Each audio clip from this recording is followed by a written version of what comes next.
faisons l'œuvre de Dieu. Non, ce n'est pas une course entre prophètes, de courir et puis commencer à annoncer les choses. Pourquoi c'est dangereux? Quand nous annonçons les prophéties rapidement, le camp adversaire peut prendre, puisque le mot a été lâché, le camp adversaire peut commencer à attaquer cette personne-là qui n'est pas peut-être prête à ce genre d'attaque, à ce genre de prière pour résister au malin. Donc souvent nous mettons en danger la vie des gens auxquels nous donnons les prophéties.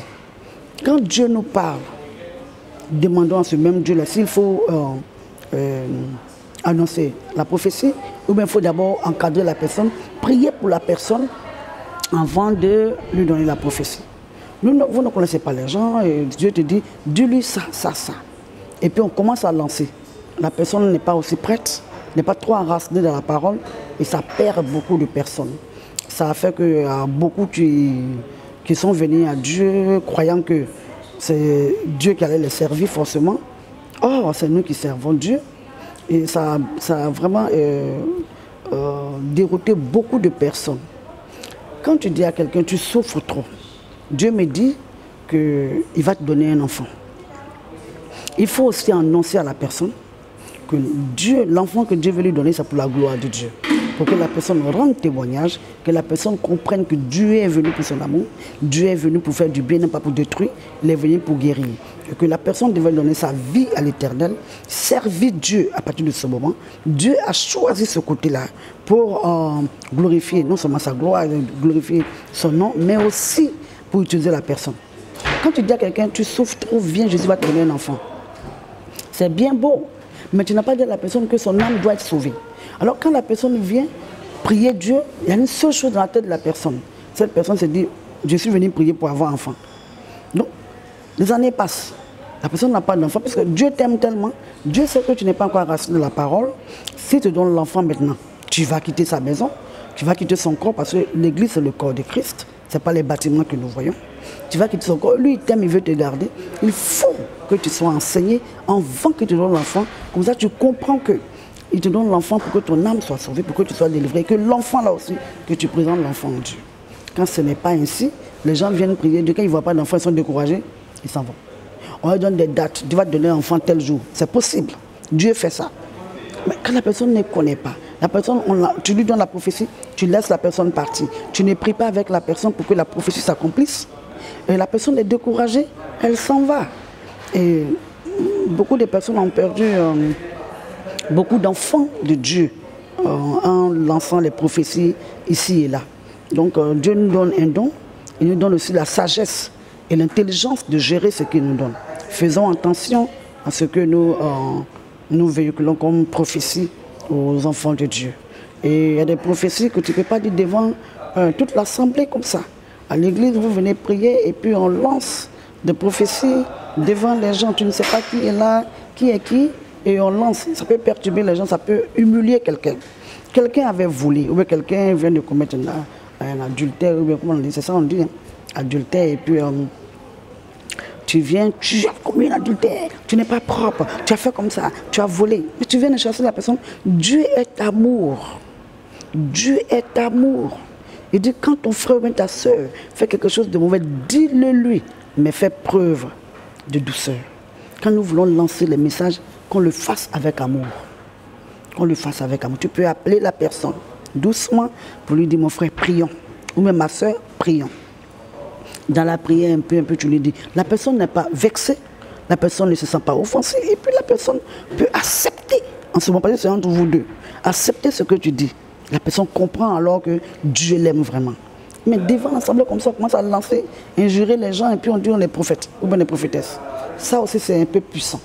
Il faut qu'on voie ce côté-là. Alléluia. Vous aussi qui venez, j'attends beaucoup de personnes. Moi, j'ai commencé à aller à l'église, mais je ne vais plus parce que tel pasteur m'a fait comme ça, tel pasteur m'a fait comme ça. Il m'avait dit ça, ça ne s'est pas accompli. Je veux que vous sachiez, vous compreniez une chose. On ne vient pas à Dieu pour demander. Nous ne sommes pas des mendiants. Il faut qu'on soit clair. On ne vient pas, Seigneur, donne-moi. Il te donne ça, demain, donne-moi ça. Toi-même, tu fais quoi pour Dieu? Nous ne sommes pas des mendiants. Nous venons à la christianité pour sauver notre âme. Parce que tu le veuilles ou pas, tu es en pèlerinage ici sur cette terre. Tu quitteras cette terre tôt ou tard et tu auras un compte à rendre à ton Créateur. Que tu sois chrétien ou pas, tout le monde sera jugé. Nous serons doublement jugés, mais tout le monde sera jugé. Donc tu viens en Christ pour sauver ton âme, pour ne pas aller périr à l'enfer. Donc ne dis pas à cause de celui-là, je ne vais pas venir, lui m'avait dit ça, ça ne s'est pas accompli. Toi-même, tu es ton premier prophète. Quand tu te réveilles le matin, prie, bénis ta journée, bénis ta maison, bénis tes enfants, bénis ta femme, surtout ceux qui sont les chefs du foyer, les chefs de famille comme les hommes. Toi, tu es un homme, tu es le chef de ta famille. Commence à bénir ta maison. Madame, toi, tu es la femme vertueuse. Bénis ton mari quand tu sors. Bénis tes enfants. Mais nous sommes les premiers. Regarde sa tête. L'enfant est trop bête. Oubliant que le pouvoir de la vie et de l'amour se trouve au niveau de notre voix, notre langue. Et que ce que tu sors peut avoir de l'impact sur tes enfants. Au de courir avec les prophètes, nous sommes d'abord, c'est vrai que Dieu a donné des dons à des gens qu'il appelait prophètes. Oui, ceux-là, il les a fait comme ça. Mais nous sommes aussi nos prophètes. Pourquoi? Parce que tu peux parler à l'esprit de Dieu, Dieu peut te parler. Bénis les gens autour de toi. Bénis tes amis, bénis ta famille. Prie pour les gens, bénis ta maison, bénis tout ce que tu cherches. Tu prends de l'argent, oh l'argent de ça c'est maudit. L'argent est maudit, pendant que c'est ce que tu utilises.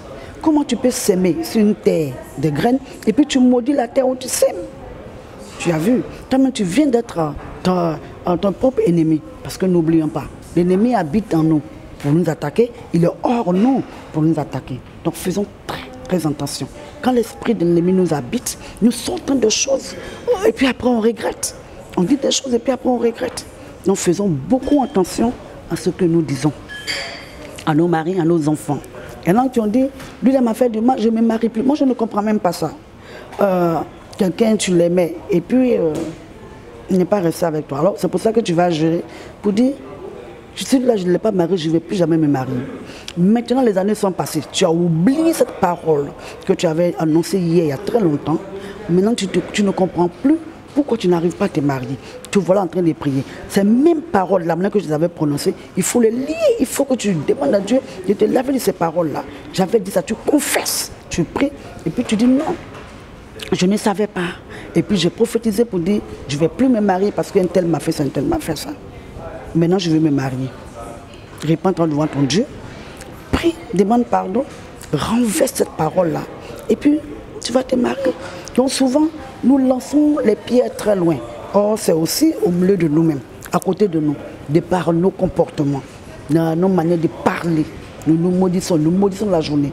Quelque chose arrive le matin, tu maudis ta journée. Tu dis, oh la journée a mal commencé. La journée a très mal commencé pour moi. Et puis, puisque ça est dans ta tête et tu as déjà prononcé, tout le reste de ta journée se croule. Tout devient autre chose. Tu ne dois pas dire ça. Quelque chose qui arrive, ça ne doit pas avoir d'impact sur le reste de ta journée. Bénis ta journée. Dis Seigneur, je te fais confiance. Je sais que tu es mon Dieu et que tu vas retourner cela en bénédiction parce que tu es un Dieu qui a le pouvoir et la puissance de tourner tout ce qui est malédiction en bénédiction. Prie et continue ton chemin. Que Dieu nous bénisse, que le Saint des Saints soit avec nous. Nous allons nous retrouver pour une nouvelle séance de notre enseignement. N'hésitez pas à vos questions. Envoyez-nous vos questions.